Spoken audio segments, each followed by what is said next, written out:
So here we are at St Andrews Links, the home of golf. And today we've got a session with Greg Patterson.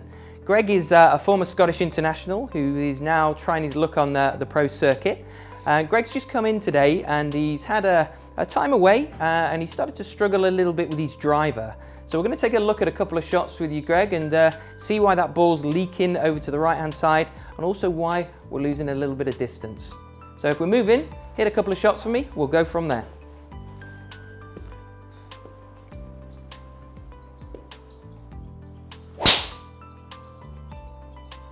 Okay, so that's a shot, Greg. That's the one, is it, that's leaking a little bit to the right? Yeah. You can see from, obviously we've worked together for some time now, I can see that that's losing a little bit of distance as well, like you mentioned. Hit a couple more, we'll just get a few more for the TrackMan system and then we'll take a look at these numbers.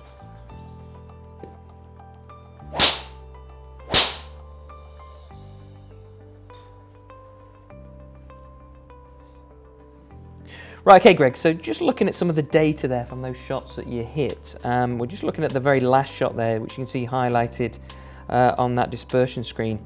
Now, first of all, angle of attack is positive. Of course, that's what we're looking for with a driver. That's great, but it's the next 2 points that we can see where the issue lies. You can see that that club path is definitely more from the inside than normal. The club face, of course, is also pointing to the right-hand side. Now that should effectively have drawn back, so it must have been a slight heel strike, sorry. But we know, of course, this driver is quite hot, so your smash factor there is showing up quite high, but again, it was slightly towards the heel, and that's why the shot has just leaked over to the right-hand side. So again, these 3 shots are great examples of why we're getting a little bit too much from the inside. We're starting them right. We're losing a little bit of ball speed and club speed as a result of that. And of course we need to get it back. Yeah. Now I've got some drills for you to do here and I'll show you exactly how and where this is coming from, and that'll make those changes and get you back to where you need to be. Perfect. Okay, Greg, so I'll just take this club and I forget you to stand opposite me here. I'll explain exactly what's going on. Now, as we saw from the numbers there, the club was working too much from the inside. Club face almost following that same path as well. Again, that's why everything leaks to the right. So the reason that happens is that you're not clearing your upper body and your hips quite soon enough. So what we're seeing is it's a little bit slow as it's coming down. The transition isn't quite working well. We're not clearing. The club works from the inside, and of course that is starting it to the right and it carries on in that direction. Yeah. Now what we need to do, and certainly when you've swung at your best, you've cleared that chest a lot more aggressively. Now again, if we slow down, or if we come from the inside, we slow down, and of course that's why the club head speed has dropped off from what it normally is as well. So as we see you now start to rotate and clear a lot sooner, that brings the club more in front of us. It's not getting stuck behind, it works more in front. Again, as that chest clears more aggressively, we'll see the club work a little bit quicker. So we should see the shot obviously starting a little bit straighter with more speed, and of course it's going to go back down where it usually goes. Now I want to show you a couple of drills here that I want you to work on. Into your regular setup position. Then I want you to wind to the top as you normally would, but then I want you to transition to the left and really feel that your chest clears quite aggressively. So again, transition to the left, clear the hips and the upper body a little bit quicker than you're currently doing. So if you jump on there for me. So into your posture. Okay. Now work it back. Okay, and then clear that upper body. There you go. So no delay, no stopping, no pause, just rotate a lot quicker than what you normally would. Again, it'll bring the club more in front of you on the way down, and again, that's exactly what we need. Great.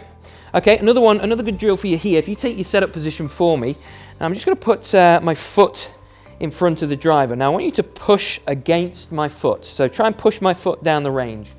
Now you can see as you do that, I only gave you the command, but naturally the upper body and the hips have started to clear. If you come back again, if you try and push my foot from this position now, you see that's not difficult. There's no power, I can't feel anything against my foot. Yep. Now again on your own, push, clear, yes, clear and clear. Fantastic.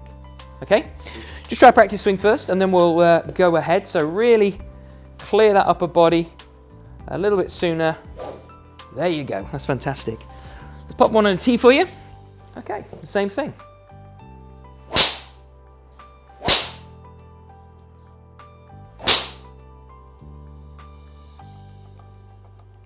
Okay, Greg, come and take a look at this. This has changed significantly. This is really what we were after. Let me just show you here. I'm just going to bring in the previous shot, so you can see the ones before the drills here. You can see leaking to the right and obviously losing a bit of distance there, and obviously the ones that we've just hit, which are obviously a lot straighter there and more down the middle. These are the averages of the previous shot across, or those previous 3 shots across the bottom. So what we could see again was that path 7.1, obviously the face open as well. A little bit heel strikes, they were, as we talked about. Clubhead speed down, ultimately their distance 259 yards. Now if we have a look at the new ones, you can see how that's changed. Now 2.1, which is much better. We have got the wind, of course, a little bit off the left today, so you've been closing the club face down, and a little bit of compensation for that. So the shots appear on here to be fading a little bit, but of course that's the wind holding them back. Clubhead speed, as I suggested, would go up, so that's back up to where we like to see it. 167 mile an hour ball speed, very impressive. And of course the one you want to see there, 271 yard carry. So again, a significant distance. So we're hitting it further, we're hitting it straighter. That's obviously a winning formula for us, so well done, great job.